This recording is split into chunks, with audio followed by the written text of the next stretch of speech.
సరే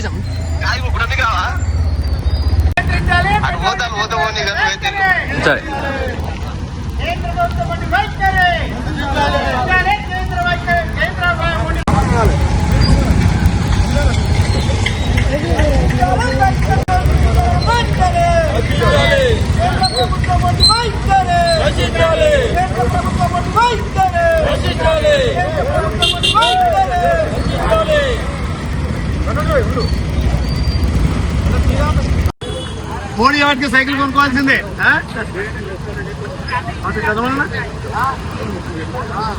మా సీఎం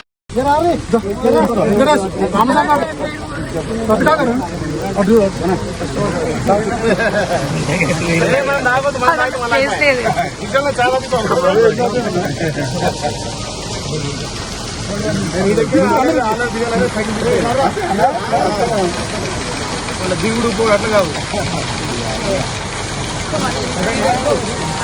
మొదటి పాలి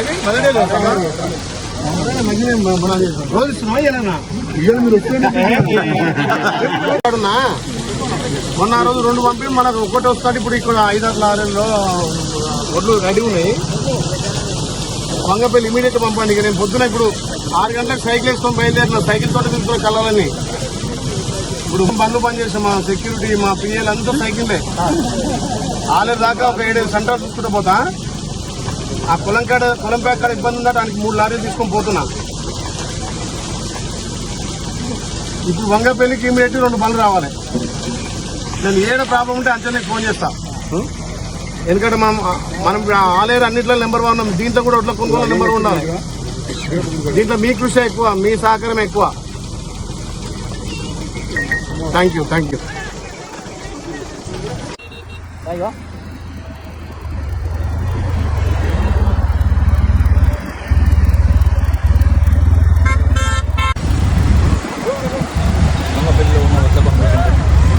వంగపల్లిలో ఉన్న వడ్ల కొనుగోలు సెంటర్ దగ్గరికి వెళ్ళి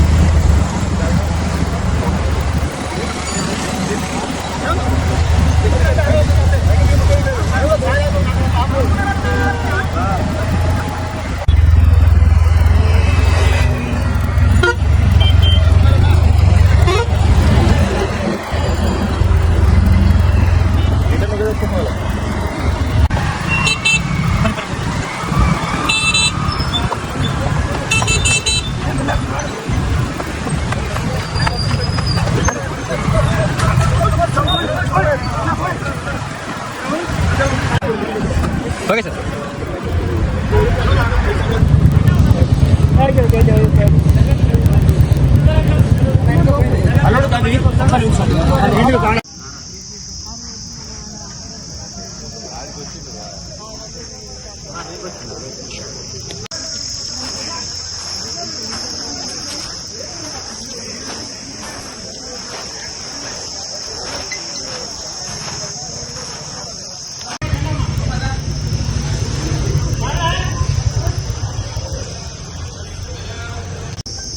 ఎలక్ట్రానిక్ ప్రింట్ మీడియా మిత్రులు నమస్కారం.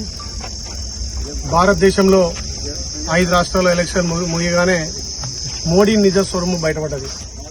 ఎలక్షన్ జరిగేంత వరకు భారతదేశంలో ఎలాంటి రేట్లు పెరిగాయని చెప్పి మాట ఇచ్చి ఎలక్షన్లో ఓట్లు దండుకొని సర్ పేరు మీద ఎలక్షన్లలో ఓట్లన్నీ తీసేసి ఇలా ఒక అప్రజాస్వామ్యంగా మోడీ గారు భారతదేశంలో పాలన చేస్తున్నాడు.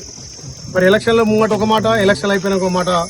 ఎన్నికలు ముగిశాయి కాబట్టి ఇంధనం ధరను పెంచి పెట్రోల్, డీజిల్, సిఎన్ఏ ధరలు విపరీతంగా పెంచి పేదోడి నడ్డి విరిసే విధంగా మోడీ పరిపాలన సాగిస్తుండు. అందుకే దానికి నిరసనగా ఆలేరు ఎమ్మెల్యేగా, ప్రభుత్వ విప్పుగా ఈ రోజు మొదలుకొని ఒక నెల వరకు పెట్రోల్ గాని డీజిల్ గాని వాహనాలు ఎక్కనని చెప్పి సైకిల్ యాత్ర యారుట శ్రీ లక్ష్మీనరస్వామి పాదాల కంచెల స్టార్ట్ చేసి కొలనపేక సోమేశ్వర టెంపుల్ వరకు ఇలా సైకిల్ మీద సైకిల్ దొక్కుంటూ సుమారు 9, ఇప్పటికీ ఇది 8వ, 9వ కొలంపేకలో ఐకేపీ సెంటర్లు గాని ఇక్కడ పిఎస్సి సెంటర్లు కూడా ధాన్యం కొనుగోలు సెంటర్లను పర్యవేక్షణ చేసుకుంటూ ఎక్కడైతే లారీల షార్టేజ్ ఉందో అక్కడక్కడ లారీలు అరేంజ్ చేసి ఇప్పుడే కొలంపేకలో లారీలు కావాలంటే 2 లారీలు తీసుకుని అక్కడ వెళ్లడం జరిగింది. యాదాద్రి భువనగిరి జిల్లాలో అత్యధికంగా ప్యాడీగా ఉన్న కాన్స్టిట్యూన్స్ అంటే ఇలా ఆలేరు నియోజకవర్గం. ఇలా మార్కెట్ యార్డులు చూస్తే ఇప్పటికీ 50,000 పైచిలకు బస్తాలు కొనుగోలు చేసి 5 కోట్ల రూపాయలు కూడా రైతు ఖాతాలో జమ చేసింది. ఇది ప్రజాప్రభుత్వం. మరి దీన్ని చూసి ఓర్వలేక ప్రతిపక్షాలు ఒడ్ల కొంటలేని చెప్పి రైతులకు ఇబ్బంది అని చెప్పి చాలా డ్రామాలు ఆడుతున్నారు. మరి మీ సమయంలో మీ 10 ఏళ్ల పాలనలో రైతులు అరుగోసపడ్డారు.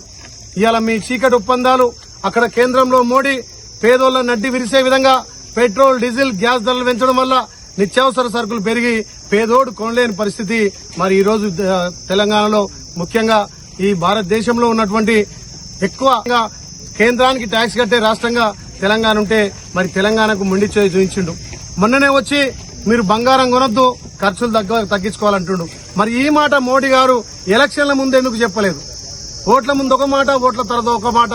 కనీసం ఇవాళ రైతుల మీద ఏ రకంగా మోడీకి ప్రేమ లేదు.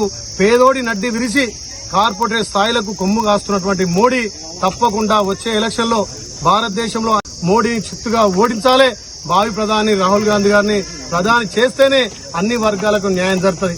అందుకే నిరసనగా సైకిల్ యాత్ర చేపట్టిన యారుట నుంచి కొలంపేక పుణ్యక్షేత్రం 27 కిలోమీటర్లు సైకిల్ ద్వారా తొక్కి ఈ నెల మొత్తం ఎస్కాట్ గాని ఏ వాహనాలు లేకుండా సైకిల్ మీద అవసరమైతే ఎలక్ట్రికల్ బైకుల మీదనే తిరుగుతా అని చెప్పి ప్రజలంతా కూడా ఇంధనాన్ని పొదుపు చేయాలి, పెట్రోల్ డీజిల్ ను కూడా పొదుపు చేయాలని చెప్పి ఇలా సుమారు 1,000 మంది కార్యకర్తలతోటి యారుట లక్ష్మణస్వామి సన్నిధి నుంచి కొలంపేక సోమేశ్వర టెంపుల్ వరకు కూడా చేయడం జరుగుతుంది. అక్కడక్కడ 9 సెంటర్లు కూడా విజిట్ చేసి రైతులకు ఎక్కడ కూడా ఇబ్బంది పడద్దు. పోయిన సంవత్సరంకు ఈ సంవత్సరంకు తేడా చూస్తే గణనీయంగా ప్యాడీ ఉత్పత్తి పెరిగింది. పెద్దలు గౌరవ ముఖ్యమంత్రి రేవంత్ అన్న సహకారంతో, పెద్దలు అపర భగీరథుడు ఉత్తమ్ కుమార్ రెడ్డి సహకారంతో ఇక్కడ గంధమల్ల నింపుకొని సుమారు 100 చెరువులు నింపి గోదావరి నీళ్లను గంధమల ద్వారా బిక్కేరు ద్వారా గలగల పారుతూ అడ్డగూడూరు మోత్కూరు తుంగతుర్తి దాటిపోతుంటే రైతులు సంతోషంగా వేల కొద్ది బస్తాలు ఎక్కువ పండినాయి. కాబట్టి కొనుగోలులో కొంత ఆలస్యమైన ఎక్కడ కూడా రైతులు ఇబ్బంది పడొద్దు. మార్కెట్ లో గానీ, ఐబీఐ సెంటర్లో గానీ, పిఎస్సీ సెంటర్లో ఇబ్బంది పడొద్దు అని చెప్పి ఎక్కడికక్కడ ప్రభుత్వం నుంచి ఆదేశాలు ఇచ్చి ఇలా లారీలను సమృద్ధిగా పంపడం జరుగుతుంది. అందుకే ఇలా సైకిల్ యాత్ర ద్వారా 9 సెంటర్లను విజిట్ చేసి రైతులకు ధాన్యం మొత్తం కూడా కొనే విధంగా చర్యలు తీసుకుంటున్నాం. తప్పకుండా మోడీ గారికి ప్రజలు బుద్ధి చెప్తారు. వచ్చే రోజుల్లో మోడీ గారి పతనం ఖాయం.